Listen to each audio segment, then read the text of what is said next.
এখন social media দেখা যাচ্ছে সিপিএম বাদী অর্থাৎ বামপন্থীরা একটু উচ্চিংড়ের মতন লাফাচ্ছে, কারণ তাদের মেন টার্গেটটা কিন্তু পূরণ হয়েছে। টার্গেটটা হলো যে ক্ষমতায় আছে তৃণমূল মমতাকে সরানো, তারপর যে আসুক সেই হিসাবে তারা অপোজিশন হিসাবে লড়বে, এটা ছিল তাদের টার্গেট। অপোজিশন হিসাবে আগের থেকেই নিজেকে ভেবে নেওয়ার আগে আমি তাদেরকে কিছু কোশ্চেন করতে চাই। বুদ্ধবাবু এই করেছিল, বুদ্ধবাবু ত্যাগ করে দিয়েছিল সিটকে, বুদ্ধবাবুর এই আছে সেই আছে, ঠিক কথা। বুদ্ধবাবু খুবই ভালো মানুষ ছিল। এই একটা কাজই তোমরা মনে হয় ভুলবশত ভালো করে ফেলেছিলে, যে বুদ্ধদেব বাবুর মতন কাউকে তোমরা দলে এনেছিলে। তো এখন বুদ্ধবাবু নেই, কথা হচ্ছে তোমাদের তাহলে এই মুহূর্তে আইডিওলজিটা কি? কারণ তোমাদের এককালীন আইডিওলজি ছিল যে ক্যাপিটালিস্টকে পুরোপুরি শেষ করা, মানে যে বিজনেস করবে তাদের কর্মীদেরকে উৎসাহ দেওয়া, যে কর্মীরা হরতাল করবে, কর্মীদের সব সময় সবকিছু পূরণ করতে হবে, আর সেই কর্মীরা যদি সেটা না পায় তাহলে কোম্পানির যে এমপ্লয়ি আছে তাদেরকে ধরে পিটবে। এইটা ছিল তোমাদের আইডিওলজি। তো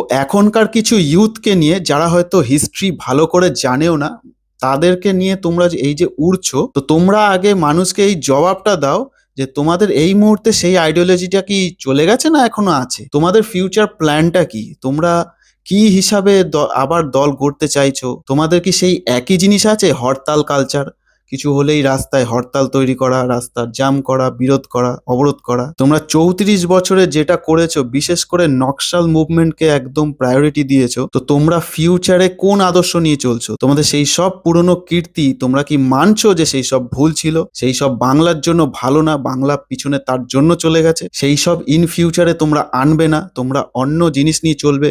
সেই ফিউচার প্ল্যানটা তোমাদের কি? বেশিরভাগ তোমাদের কথার মধ্যে কোনো লজিক আমি খুঁজে পাই না, শুধু দুটোই লজিক পাওয়া যায়, সেটা হচ্ছে তোমাদের কর্মীদের অনেক মারা হয়েছে, তোমরা আর তোমাদের বুদ্ধবাবু এই করেছে। এই দুটো লজিক ছাড়া তোমাদের আর কোনো লজিক আমি খুঁজে পাই না। তোমরা কি বলো আগা পাঁচতলা বোঝা যায় না, কারণ তোমাদের বলার মতন কিছু নেই। তোমরা যা কাণ্ড করেছো, তোমাদের মুখ তুলে বলার মতন এখন কি আছে আমি জানি না। তবুও দেখি এখনকার কিছু ইউথ বিচক্ষণ, খুব বড়, তারা কিছু কিছু এই নিয়ে কথা বলে।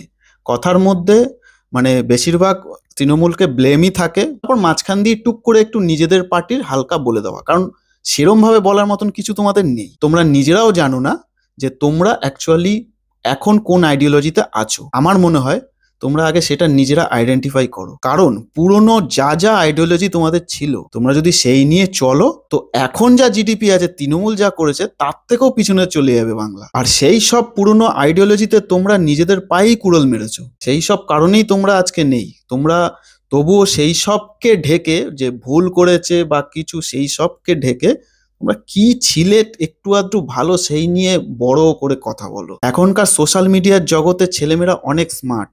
তোমাদের ওই আদ্যপ্রান্ত পুরনো যুগের যখন অন্য রাজ্যে টেকনোলজি চলে এসছে, তোমরা ঢুকতেও দেওনি, সেই ধরনের চিন্তাধারা এখন আর নেই। কারণ বামপন্থী দু ধরনের এখন দেখা যাচ্ছে।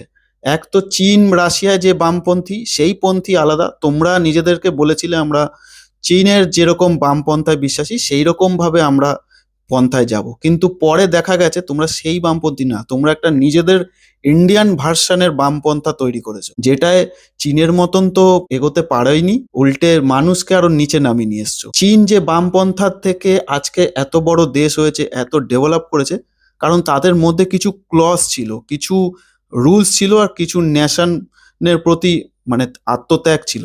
তোমাদের মধ্যে সেই সব কিছু ছিল না। তোমরা শুধু নিজেদেরকে বড় করার জন্য ওই পন্থাটাকে মানুষকে বুঝিয়ে নিজেদেরই পকেট ভরেছো।